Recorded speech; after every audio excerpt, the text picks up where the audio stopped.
Mga kalingap, suportahan natin ang Teacher N, isang kalingap reactor ng Kalingap Radyo Balitaan, Teacher N YouTube channel.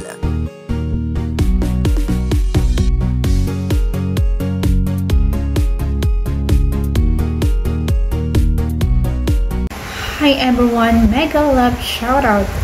And once again, this is Teacher N and welcome back to my YouTube channel. So for today's video mga kalingap, ayan, bigyan natin ng reaction itong isang kalingap angel na tumigil daw sa pag-aaral. Syempre, kalingap Rob ng hinayang. Sayang nga din po si Ashley? Opo. Nantigil Wala na? sila din po. Sayang nga. Ewan ko kung matantigil. Kaya naman talaga. Sa totoo lang, kaya naman mag-aaral. Kaya naman talaga. Kagaya nila po. Matalino din po pati. Hindi naman din, kumbaga, hindi naman sila sobrang laki ng sobrang dami ng sponsors. Pero kaya naman po kasi dito naman po tayo. Nakakatulong naman, di ba? Yan. Nakakapanghinayang nga naman talaga, yung parang malapit ka na doon sa tagumpay ng iyong life and then bigla kang huminto. Sayang, nakakapanghinayang talaga, di ba? Na hindi mo alam na kunting kembot na lang, mararating mo na yung success na hinahangad mo sa buhay mo, kung ano yung gusto mong ma-achieve. Pero itong isang kalingap angel ay tumigil sa pag-aaral. So maging itong si Kayla at si Kalingap Rob ay talagang nanghinayang sila na kung tutuusin ay kaya naman na mag-aral, no? Kumbaga, kahit hindi ganun kadami yung mga sponsors, ay may mga paraan na para makapagtapos ng pag-aaral. Sabi nga ni Kalingap Rob, andito naman kami na kalingap. Kumbaga, kahit hindi ganun kadami yung sponsors, na andito naman kami na kalingap na tumutulong, sumusuporta sa mga kalingap angels para makapagtapos ng pag-aaral. Alam niyo mga kalingap, para sa akin, tama naman si Kalingap Rob. Ang kailangan lang talaga dito, determinasyon, pagsisikap, pagtiyatsaga.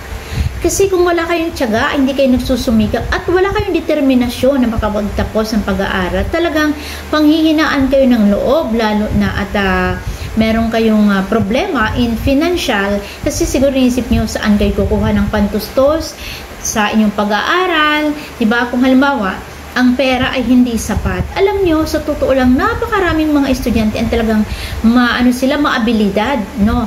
So, gumagawa sila ng mga paraan para sila ay makapagtapos ng kanilang pag-aaral. Ang iba nga niya, nag-aaral sa gabi, nagtatrabaho sa umaga. Meron namang mga tinatawag noon, naalala ko yung Saturday class. Yung Sabado sila nag-aaral, maghapon yun, no? Tapos pagka weekdays, nagtatrabaho po sila. So, napakaraming mga pamamaraan kung may pangarap sa buhay. Ika nga, education is the key to success. Kasi, kahit pa sabihin natin na marami naman din ang hindi nakapagtapos, pero maganda ang buhay. Hindi naman ibig sabihin na education is the key to success. Kailangan mo talagang magtapos, no? Kasi kung halimbawa, hindi naman talaga kakayanin, minsan, wala tayong magagawa kung hanggang doon lang talaga yung kaya niyang pag-aralin yung kanilang mga anak. Kaya nga lang, may natutunan na kayo. Kumbaga, dumaan na kayo sa grade 1, sa grade 2, dumaan na kayo sa elementary, nakapunta na kayo ng high school. So, hanggang high school lang o hanggang elementary lang. Ang mahalaga doon, natuto kayo. Natuto kayo magsulat, magbilang, magkwenta, yun, magbasa, at umunawa. Kasi kung hindi kayo marunong magbasa, magkwenta, magbilang, at umunawa, so, magkakaroon ba kayo ng magandang buhay? Siyempre, hindi. Dahil kayo ay mangmang na tinatawag. So, marami din ang hindi nakapagtapos ng edukasyon. Pero, maganda ang buhay dahil marunong sila. Marunong silang magbasa, sumulat, magkwenta, at hindi sila mangmang dahil sila ay nakapag-aral, hindi nga lang nakapagtapos. Ito ang ibig sabihin ng education is the key to success. Hindi man nakapagtapos pero hindi man mangmang, dahil kahit papaano may natutunan pa rin sa paaralan. Kahit paano ay nakatungtong naman sa paaralan. So hindi naman ang ibig sabihin ng education is the key to success, ibig sabihin lahat kailangan magtapos. Pero kung kakayanin naman magtapos, magtiyaga-tiyaga, Diba? Kasi kung halimbawa makapagtiyaga ka, makakakuha ka ng tinatawag nating white collar job. Kung talagang medyo hirap at hindi talaga kakayaning makapagtapos, pwede naman, makakakuha ka pa rin ng mga skilled na mga work. So, ikaw ay magkakaroon ng blue-collar job. So, still, magiging maganda pa rin ang buhay. So, pare-parehas lang din yan. It doesn't matter kung blue-collar job, kung white-collar job. Ang mahalaga, meron tayong establing trabaho at tayo ay hindi mangmang. Dahil nakatungtong tayo sa pag-aaral, sa paaralan, hindi man tayo nakapagtapos. So, ayun mga kalingap, talagang education is the key to success. Ika nga. So, kaya nga ito si Kalingap Rob, nanghinayang siya na itong isang Kalingap Angel na to ay hindi, kumbaga, itinigil yung pag-aaral. Ako din nanghinayang, kumbaga, ilang kembot na lang, malapit na doon sa achievement ng kanyang buhay na makapagtapos, pero tumigil. Sa anong dahilan? Siguro nahihirapan financially, maybe, kasi nasabi nga ni Kalingap Rob na kahit hindi naman ganun kadaming sponsors, andito naman ang Kalingap na sumusuporta. Hindi man ganun kalaki yung naitutulong. Ang importante, may sumusuporta buwan-buwan, no, na pang-allowance, di ba? At saka tiyaga lang talaga ang kailangan. Tiyaga, determinasyon.